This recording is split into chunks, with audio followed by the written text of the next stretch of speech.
তেলটাকে ফ্রাই করে নিলাম। আজকে পনির সবজি হবে। তারপরে পেঁয়াজ কুচো দিয়ে দিলাম। তেলটা গরম হয়ে গেল, পেঁয়াজ কুচো দিয়ে দিলাম।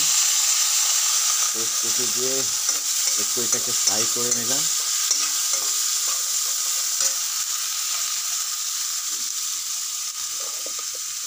ফ্রাই টমেটোকে কুচি কুচি করে টমেটোটাকে দিয়ে দিলাম। তার মধ্যে 2-3টা কাঁচা লঙ্কা কেটে দিলাম। দেখলাম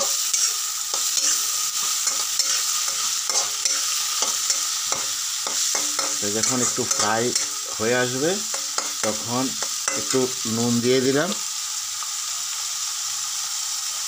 সামান্য একটু নুন দিয়ে দিলাম। তারপর একটু হলুদ গুঁড়ো দিয়ে দিলাম। তারপরে একটু জিরার গুঁড়ো দিয়ে দিলাম। দিয়ে এটাকে ফ্রাই করতে থাকলাম।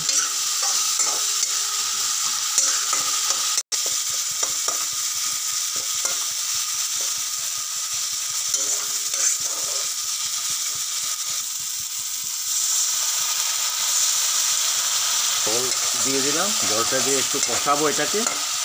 তারপরে কষানো হয়ে গেলে পনিরটা দিয়ে দেবো। তারপর মশলাটাকে কষানো হয়ে গেল। এখন আমি পনিরটা দিয়ে দিলাম।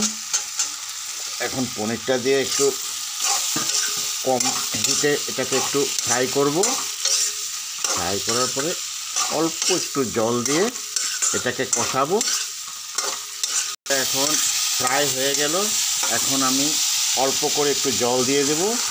জল দিয়ে এটাকে ভালো করে উতরাবো। উতরানোর পরে একটু গরম মশলা দিয়ে দেবো। এখন এটা জল দেওয়ার পরে এটা পনিরটা হয়ে গেল। হওয়ার পরে একটুখানি গরম মশলা দিয়ে দিলাম। গরম মশলা দেওয়ার পরে এটা আমি হয়ে গেল রান্নাটা। যদি আমার রান্নাটা আপনাদের যদি ভালো লাগে তাহলে আমাকে লাইক করবেন। সাধারণ রান্না আমার।